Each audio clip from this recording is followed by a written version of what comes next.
DMTV, Bilile Kamalo Banaibele.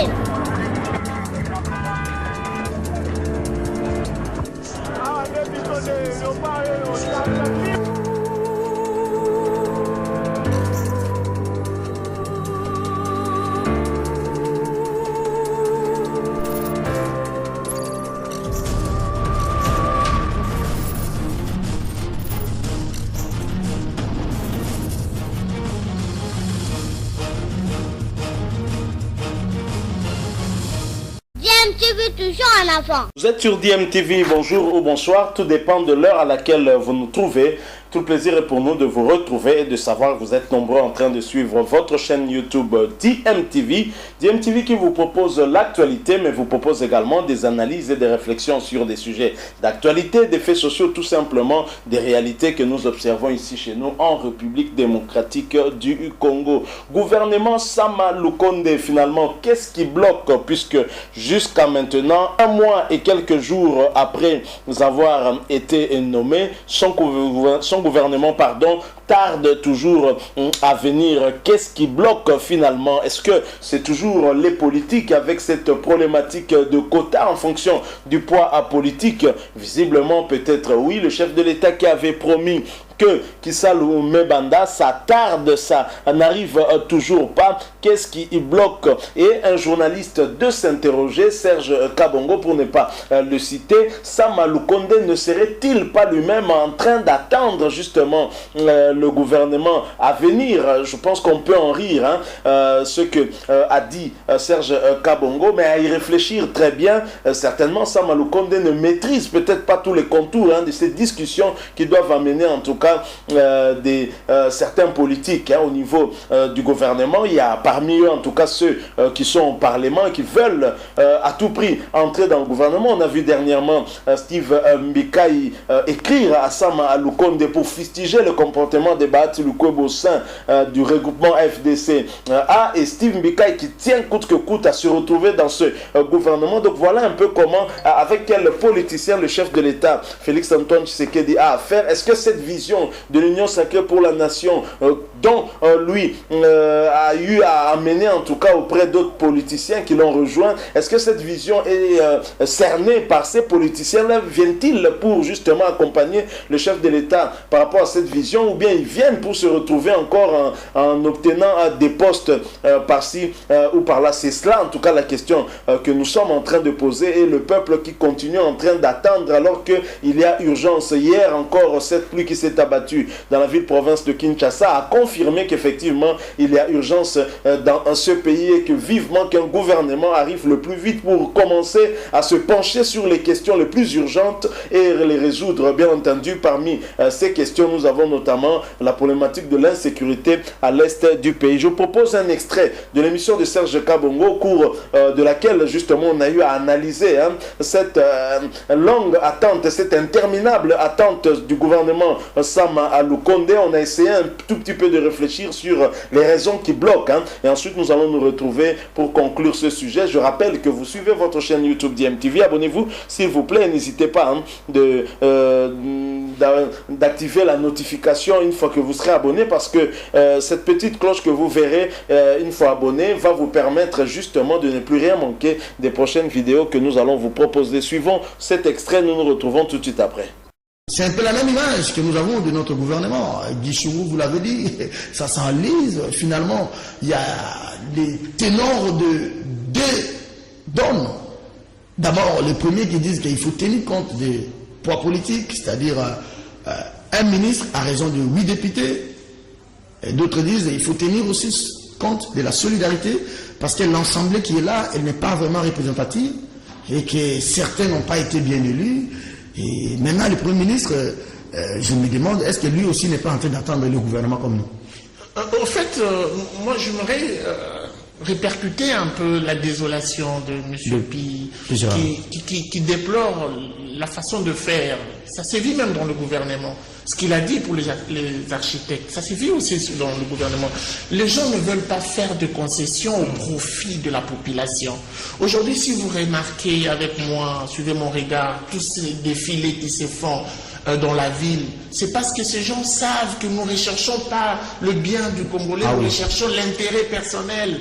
Si aujourd'hui nous devons réfléchir à haute voix, se mettre à dénoncer certaines choses, vous verrez que la plupart de ces ministres ces potentiels ministres qui se bousculent pour un ministère ne le font que pour l'argent, soit pour gagner, je ne sais pas quoi. Pour résoudre les problèmes sociaux. Du tout. Allons plus loin. Moi, je me suis toujours dit, tous les gouvernements qui reposent sur les alliances sont des gouvernements faibles, puisqu'on ne tient pas compte de la méritocratie.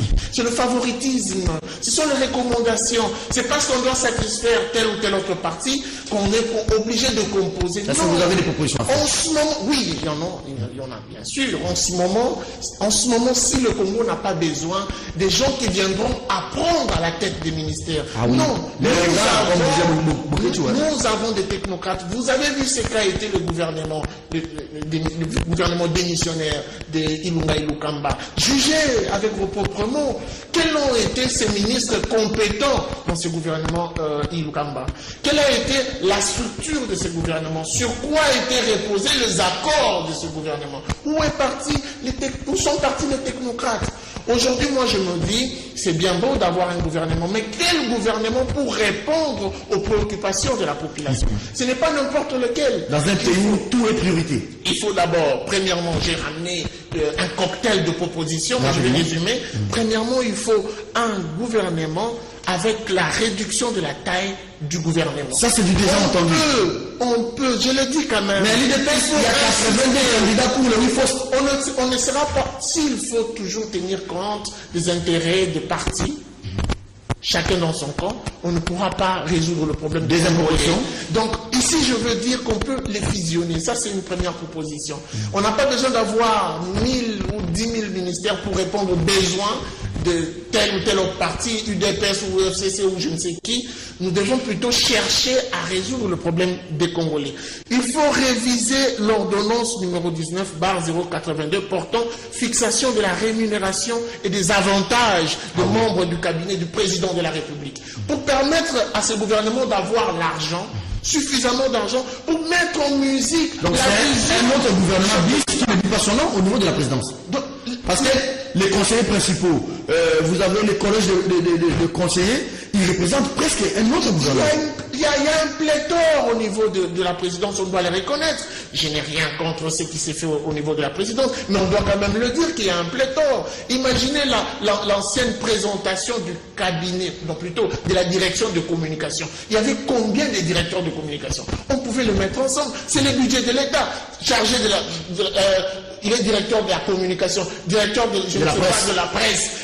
Mais finalement, on est dans quoi? C'est de l'argent de l'État, puisque toutes ces directions ont besoin de vivre. Il y a moyen de réduire tout ceci. Il faut abroger le décret numéro 18/058 déterminant les avantages et devoirs reconnus aux anciens membres du gouvernement. Ça, c'est Tibala. Ça, on doit les résoudre. Tous ces anciens membres du gouvernement, on ne peut pas toujours être généreux en leur donnant ce qu'on donne. Multipliez le nombre des anciens gouvernements aujourd'hui. Gouvernement Tibala, vous avez le gouvernement du Premier ministre démissionnaire. Ah ben oui, s'il faut donner à chacun 1000 $, garantir un titre de voyage, soins de santé chaque année en business class, qu'est-ce que ça donne multiplié par nombre dans ces gouvernements? Il faut diminuer la rétrocession au service d'assiettes et aux régies financières. Ah non, là vous aurez des grèves. Non, il faut diminuer, je ne dis pas suspendre, il faut diminuer. Imaginez que vous avez... Ils sont d'ailleurs en grève, hein, imaginez que la DGRAD fait par exemple 700 millions,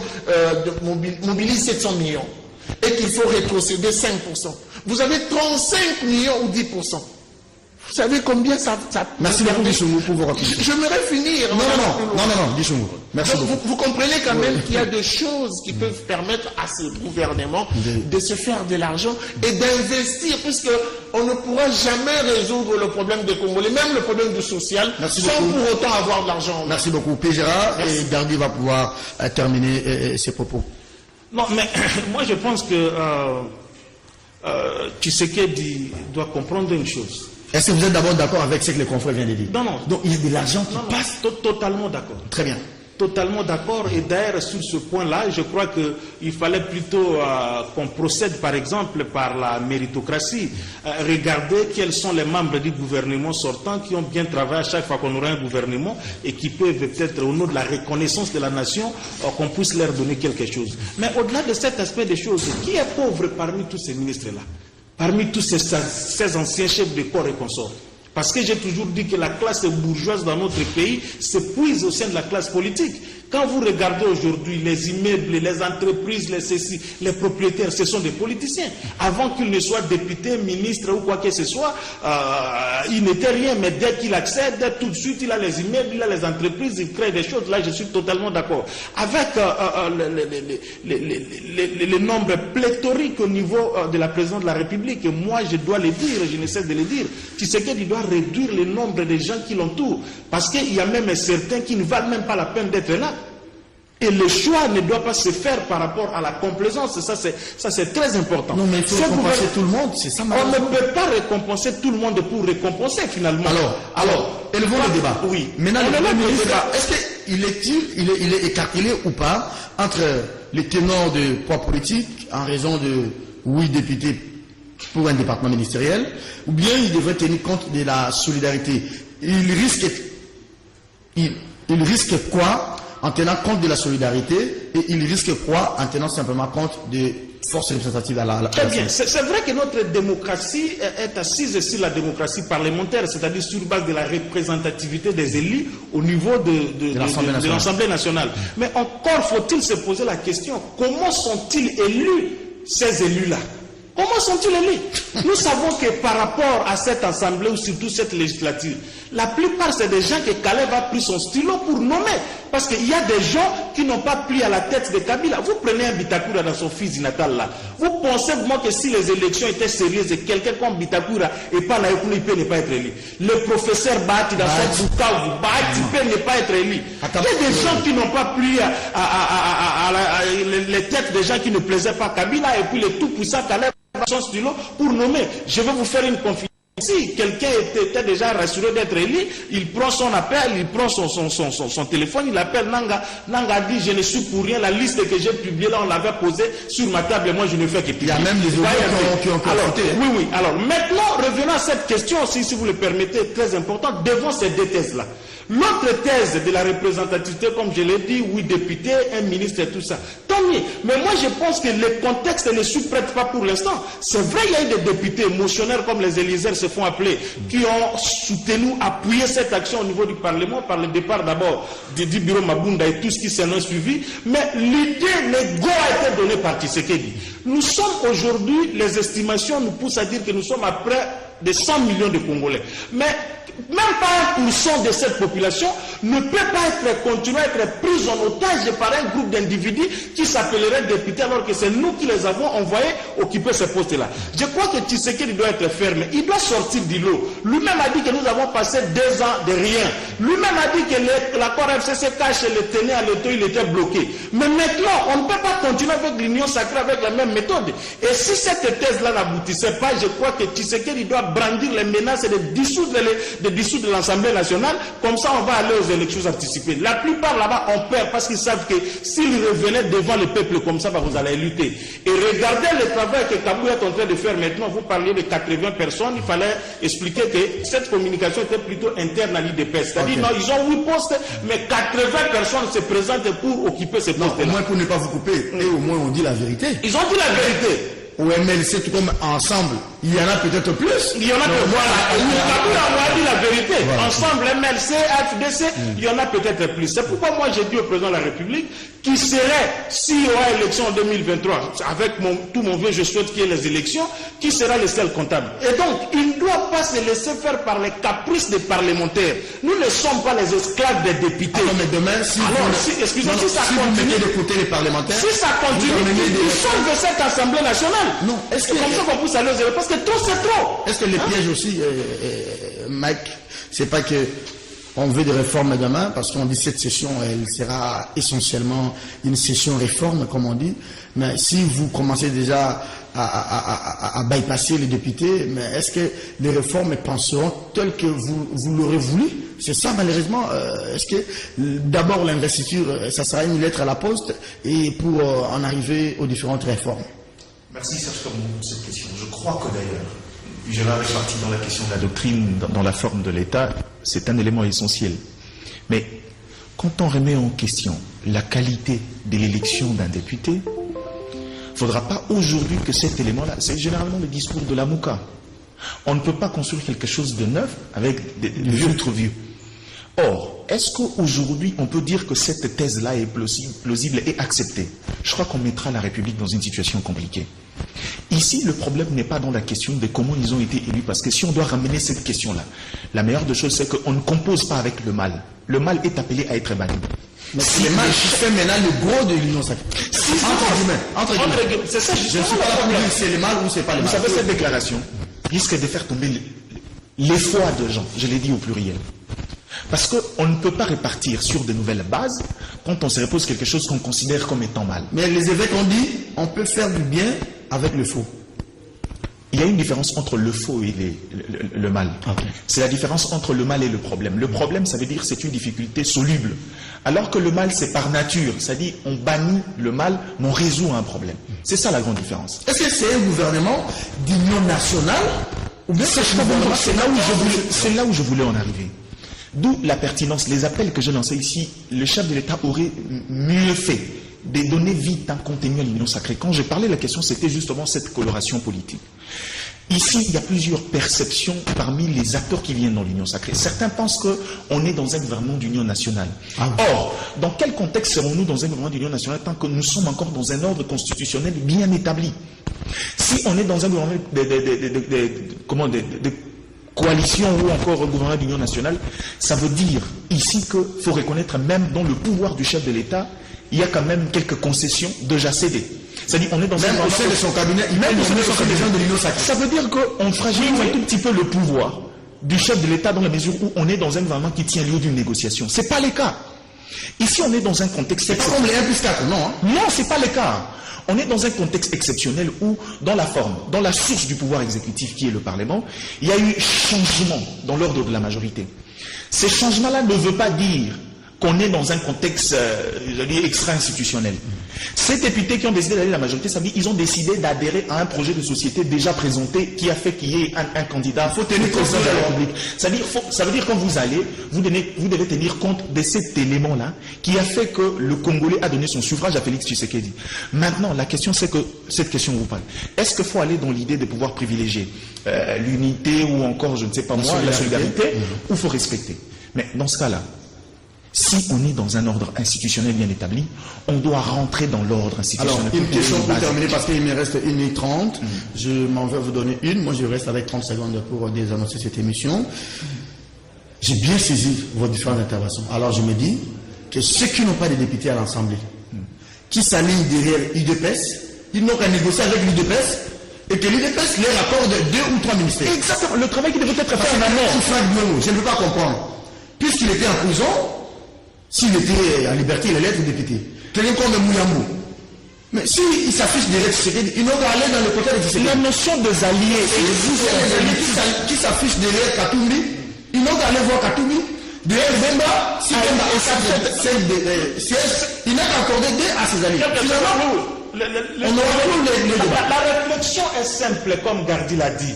Ce qui est vrai, nous ne sommes pas ici dans une situation d'un gouvernement d'union nationale. Parce que la majorité a été requalifiée. Mais maintenant, Serge, le salut du peuple doit être la loi suprême, mon Dieu. Je pense que oui. Parce que ce n'est pas au nom de cette logique-là que Tshisekedi doit être pris en otage. Et je répète encore la phrase. C'est pas Tshisekedi. C'est le peuple que nous sommes. Non. Quand je dis Tshisekedi, parce que c'est lui qui nous représente. Moi, c'est lui qui a reçu notre expression. Voilà. Et j'aime toujours cette réflexion que je trouve très géniale de Maître Guy Mafuta. Quand il dit que nous sommes venus accompagner la vision de celui de celui pour qui la majorité des Congolais a jeté son révolu. Donc la question est simple. C'est ce qui est vraiment... Oui, on a un programme, et ce programme-là, c'est celui qui a été lancé par Tshisekedi derrière cette idée de l'union sacrée. Alors, maintenant, la conscience personnelle des députés doit aussi être là, mon Dieu. Ils doivent comprendre que la souffrance du peuple est là. Ils ne sont pas des chômeurs.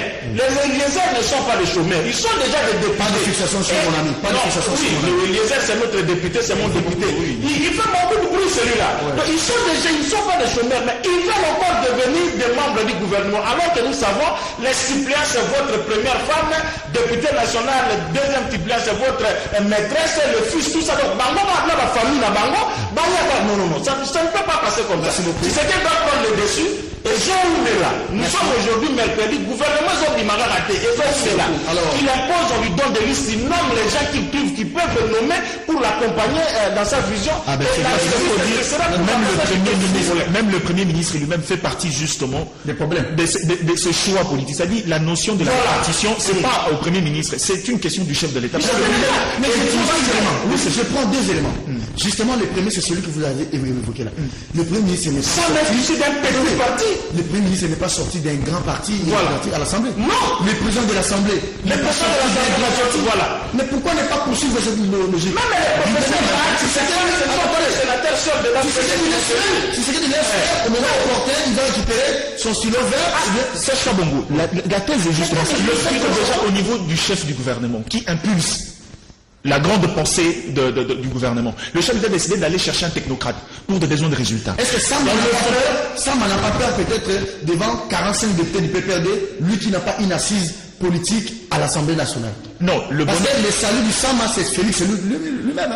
Exactement. Puisque ce n'est qu'une partie du pouvoir exécutif. Sama le compte maintenant, le problème c'est qu'il fait partie de cette exception-là. Dans le gouvernement, comme vous venez de citer Franck Diongo, c'est des gens qui font partie de l'exception où le chef de l'État dit pour le quota UZPS, je donne un exemple.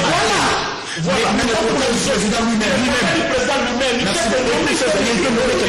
Maintenant, au fond, si les frustrations partent de ces parlements-là, on va bloquer le grand travail des réformes qui est l'essentiel du travail de Sama Lukonde. Très bien. Merci beaucoup à vous. Il faut penser à l'ONA. On va revenir dans le fond.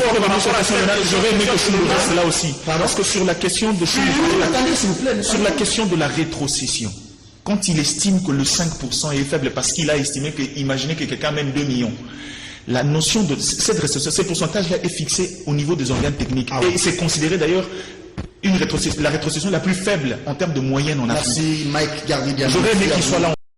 Voilà, nous sommes de retour.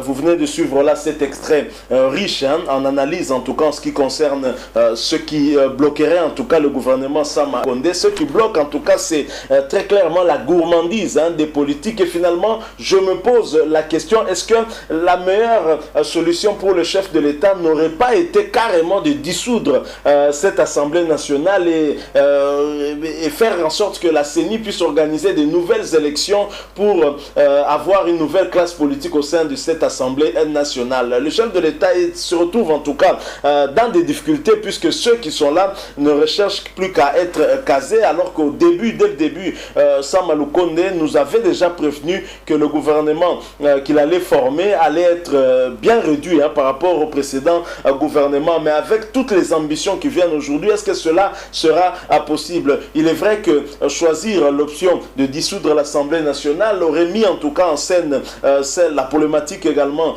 des réformes au sein de la CENI, parce que ce qu'il fallait partir avec cette CENI de Corneille Nangaa, c'est tout aussi un problème, et le problème de financement aussi, le manque de moyens, c'est vrai, mais quand même il y a blocage aussi avec tous ces politiciens qui ne privilégient que leurs intérêts personnels. Ce qui est beaucoup plus triste en plus, c'est que ces présidents des partis politiques ou de regroupements se voient eux-mêmes au sein des institutions et trop souvent, même si ce n'est pas eux, leurs membres de famille, voire même leurs épouses, c'est quand même triste. Le chef de l'État, Félix Antoine Tshisekedi, doit tirer les leçons du passé et donc savoir privilégier l'intérêt commun, l'intérêt du peuple congolais plutôt que l'intérêt des individus. Il est clair que dans cette situation, il ne sera pas en mesure en tout cas de contenter tout le monde. L'homme politique congolais est tellement cupide, ne se préoccupe que de son intérêt propre, et c'est cela qui bloque justement Sama Lukonde. Entre-temps, au niveau niveau de l'est du pays, les tueries continuent. Entre-temps, même ici à Kinshasa, dans la ville-province, la capitale de la République démocratique du Congo, il y a des dégâts